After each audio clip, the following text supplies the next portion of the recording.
Hi, ನಾನಿವತ್ತು egg rice ಮಾಡೋಕ್ಕೆ ತೋರಿಸ್ತಾ ಇದ್ದೀನಿ. ಸೊ 3 ಟೇಬಲ್ ಸ್ಪೂನ್ ಆಯಿಲ್, ಆಮೇಲೆ ಸ್ವಲ್ಪ ಸಾಸಿವೆ ಜೀರಿಗೆ ಹಾಕ್ಕೊಳ್ಳಿ.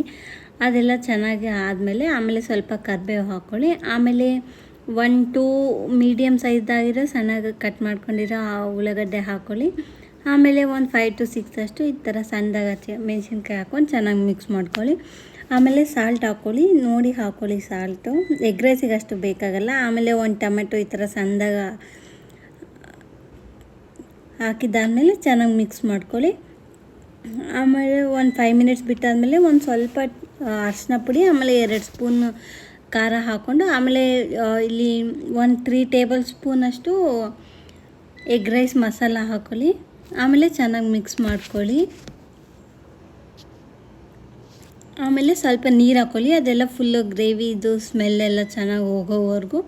ಆಮೇಲೆ ಅದನ್ನು ಒಂದು ಸ್ವಲ್ಪ ಹೊತ್ತು ಬಿಡಿ. ಈ ಥರ ಆಯಿಲೆಲ್ಲ ಚೆನ್ನಾಗಿ ರಿಲೀಸ್ ಆದಮೇಲೆ ಒಂದು ಸ್ವಲ್ಪ ಕೊತ್ತಂಬರಿ ಹಾಕ್ಕೊಂಡು ಈ ಥರ ಚೆನ್ನಾಗಿ ಮಿಕ್ಸ್ ಮಾಡ್ಕೊಳ್ಳಿ.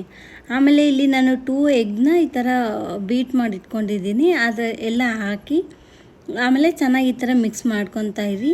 ಅದೆಲ್ಲ ಇಲ್ಲಾಂದರೆ ಹೊತ್ತೋಗ್ಬಿಡುತ್ತೆ. ಮತ್ತು ಈ ಥರ ಫುಲ್ ಚೆನ್ನಾಗಿ ಮಿಕ್ಸ್ ಮಾಡಿ. ಇವಾಗ ನೋಡ್ತಾ ಇರ್ಬೋದು, ಅದು ಎಗ್ಗೆಲ್ಲ ಫುಲ್ ಗಟ್ಟಿ ಆಗ್ತಿದೆ. ನಾನಿಲ್ಲಿ ಎಗ್ಗು ಫುಲ್ಲು ಸಣ್ಣದಾಗಿ ಮಾಡ್ಕೊಂಬಿಟ್ಟಿದ್ದೀನಿ. ನೀವು ಬೇಕಂದರೆ ಹಾಗೆ ಮಾಡ್ಕೋಬೋದು.